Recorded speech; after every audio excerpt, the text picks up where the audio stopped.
তাকাও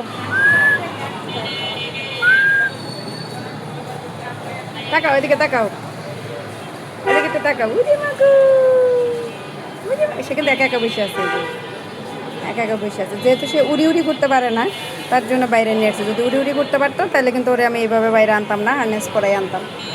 অনেকেরই দেখি পাখি হারায়া যায়। পাখি যখন উঠতে শিখে তখন কখনোই পাখিরা বাইরে বের করবেন না। বের করলেও সবসময় হার্নেস পরাইয়া তারপরে বের করবেন। কেমন করে তাকাচ্ছে, মানে ও বুঝতে পারতেছে আর ভিডিও করতেছে। সবসময় পাখিরে হার্নেস পরাইয়া তারপরে বাইরে বের করবেন। হার্নেস ছাড়া কখনো বাইরে নিয়ে যাবেন না। আপনারা বলেন হ্যাঁ ফুল টেম, যত টেম হোক, 1000 টেম হইলেও পাখি কখনোই আপনার মানে এরকম শব্দ বা এরকম ইয়ে যদি অভ্যস্ত না থাকে, হঠাৎ করে শব্দ বা হঠাৎ করে কোনো একটা মানে ভয় পাইলেই দৌড় দিবে। তো এই জন্য সবসময় হার্নেস পরাইয়া তারপর বাইরে নেবেন। আমি সবসময় সবাইকে বলি হার্নেস ছাড়া কখনোই পাখি বাইরে নেবেন না। ও উঠতে পারে না, তার জন্য আমি ওকে নিয়ে আসছি। আরে বাপরে।